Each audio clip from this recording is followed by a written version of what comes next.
తెలంగాణ దశాబ్ది ఉత్సవాలకు సర్వం సిద్ధమైంది. జూన్ 2న తెలంగాణ రాష్ట్ర గీతం ఆవిష్కరణ మాత్రమే ఉండనుంది. తెలంగాణ రాజముద్ర ఆవిష్కరణపై సర్కార్ వెనుకడుగు వేసింది. చార్మినార్, కాకతీయ కళాతోరణం తొలగింపుపై విమర్శలు వస్తున్నాయి. రాజ్యాంగబద్ధంగా చిహ్నం మార్పుకు అడ్డంకులు రావడంతో జూన్ 2న చిహ్నం ఆవిష్కరణ వద్దని సర్కార్ నిర్ణయించింది.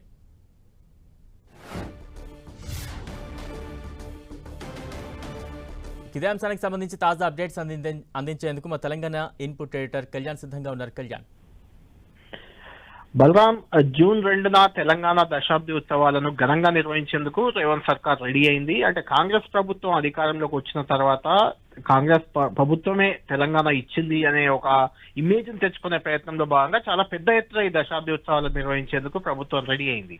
అయితే ఈ సందర్భంగా రెండు ప్రధాన నిర్ణయాలను రాష్ట్ర ప్రభుత్వం తీసుకుంది. ఒకటి, తెలంగాణ రాష్ట్ర గీతం జయ జయ హే తెలంగాణ అని ఎప్పటి నుంచో తెలంగాణ ఉద్యమ కాలం నుంచి కూడా జనబాహుల్యంలో ఉన్న అందశ్రీ రాష్ట్ర గీతాన్ని కీరవాణి, ప్రముఖ సంగీత దర్శకులు, ఆస్కార్ అవార్డు గ్రహీత కీరవాణి మ్యూజిక్ కంపోజింగ్ తో కొత్త పాటగా ఒకటి 2 నిమిషాల 30 సెకండ్ల నిడివితో ఒక పాటని, ఆ తర్వాత దాదాపు 12 నిమిషాల నిడివి, 13 నిమిషాల నిడివితో ఫుల్ సాంగ్ ని, ఈ రెండు పాటల్ని కూడా మ్యూజిక్ కంపోజ్ కీరవాన్ చేశారు. ఇందులో 2 నిమిషాల 30 సెకండ్లు ఉన్న పాటని సాధారణంగా ప్రభుత్వ ఉత్సవాల్లో గానీ విద్యా సంస్థల్లో గానీ పాడుకునేందుకు అనువుగా రూపొందించారు. మిగిలిన ఫుల్ సాంగ్ ఆల్రెడీ జనబాహుల్యంలో ఉంది. అదే సాంగ్ కి కీరవాణి సంగీతం అందించారు. అందులో ఇంకొన్ని చరణాలు కూడా యాడ్ అయినట్లు తెలుస్తుంది. అది పూర్తిగా బయటకు రావాల్సి ఉంది. ఈ పాటకు సంబంధించి కొంత విమర్శలు వచ్చినా, అంటే ఆంధ్ర ప్రాంతానికి చెందిన కీరవాణితో సంగీతం ఎందుకు రూపొందిస్తున్నారు, ఎందుకు చేపిస్తారు అనే విమర్శలు వచ్చినప్పటికీ ఆ విషయంలో ప్రభుత్వం ముందుకు వెళ్తుంది. జూన్ 2న రాష్ట్ర గీతాన్ని పరేడ్ గ్రౌండ్ వేదికగానే ఆవిష్కరించబోతున్నారు. ఆ రోజే తొలిసారిగా 2 నిమిషాల 30 సెకండ్ల పాటను ఆ రోజు వినిపించబోతున్నారు తెలంగాణ ప్రజలందరికీ. జన బాహుల్యంలో కూడా ఆ పాట రాబోతుంది. రాష్ట్ర గీతంగా అది క్రెడిట్ దక్కించుకుని రాబోతుంది. అయితే తెలంగాణ రాజముద్ర ఏదైతే ఉందో, ప్రస్తుతం గత 10 ఏళ్లుగా ఏదైతే అమల్లో ఉందో కాకతీయ కళాతోరణం, అదేవిధంగా చార్మినార్ తో కూడిన రాజముద్ర ప్రస్తుతం తెలంగాణ ప్రభుత్వం అధికారికంగా వాడుతుంది. ఆ రాజముద్ర స్థానంలో మరో రాజముద్రను రూపొందించే ఆలోచనతో ప్రభుత్వం గత కొద్ది రోజులుగా కసరత్తు చేస్తుంది. మనం చూస్తున్నాం, దాదాపు 7-8 డిజైన్లను రూపొందించారు. ఫైనల్ గా అమరవీరుల స్తూపంతో కూడిన రాజముద్ర ఏదైతే మనం స్క్రీన్ పై చూస్తున్నామో దానికి ఆమోద ముద్ర కూడా పడింది. అటు రేవంత్ రెడ్డి గానీ మిగిలిన కేబినెట్ సహచరులు, డిప్యూటీ ముఖ్యమంత్రి బట్టి విక్రమార్క, కోదండరాం లాంటి వాళ్ళంతా కూడా ఈ రాజముద్రను ఆమోదం తీసుకున్నారు. దానికి సంబంధించి ఈరోజు సాయంత్రం 4 గంటలకు కూడా సచివాలయంలో ఒక సమావేశం ఏర్పాటు చేశారు. ఈ సమావేశానికి తెలంగాణ ఉద్యమంలో పాల్గొన్న వాళ్ళంతా బీజేపీ, బీఆర్ఎస్ రెండు పార్టీలో ఉన్న వాళ్ళు మినహా మిగిలిన ఉద్యమకారులు, కాంగ్రెస్ పార్టీలో ఉన్న ఉద్యమకారులు, కేకే విజయశాంతి లాంటి వాళ్ళందరినీ ఆహ్వానించారు. అక్కడే వాళ్ళందరికీ గీతం వినిపించడం, రాజముద్రను అక్కడ చూపించాలి.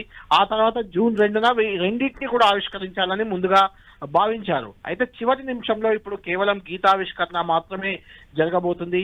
రాజముద్రను జూన్ 2న ఆవిష్కరించడం లేదు.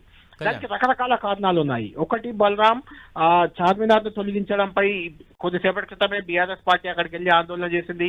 కాకతీయ కళాతోరణాన్ని తొలగించడంపై వరంగల్ జిల్లాకు చెందిన ఈవెన్ కాంగ్రెస్ నాయకులు కూడా కొంత తీవ్ర అభ్యంతరం వ్యక్తం చేస్తున్నారు. రాచరిక చిహ్నాలను తొలగిస్తున్నామని ప్రభుత్వం చెప్తున్నా అది రాచరికంగా చూడొద్దు, అది తెలంగాణ సంస్కృతి. చార్మినార్ అంటే హైదరాబాద్ సంస్కృతి, కాకతీయ కళాతోరణం తెలంగాణ సంస్కృతిగా చూడాలనే విమర్శలు వస్తున్నాయి. ఈ నేపథ్యంలోనే కొంత ప్రభుత్వం వెనక్కి తగ్గినట్లు మనకు అర్థమవుతుంది. దీంతో పాటు బలరాం, కళ్యాణ్, అంటే ఒక రకంగా ప్రతిపక్ష బీఆర్ఎస్ ప్రభుత్వంపై ఒత్తిడి తేవడంలో విజయం సాధించిందని భావించచ్చా ఇప్పుడు? అంటే ఇందులో విజయం అపజయం అనేది పక్కన పెడితే బలరాం, ప్రభుత్వ అంటే బీఆర్ఎస్ అనే కాదు, చాలా మంది తెలంగాణ వాదుల నుంచి కూడా కొంత విమర్శలు వచ్చాయి. అది ఒక్కటే అంశం కాదు, రెండో అంశం కూడా చాలా కీలకంగా ఉంది.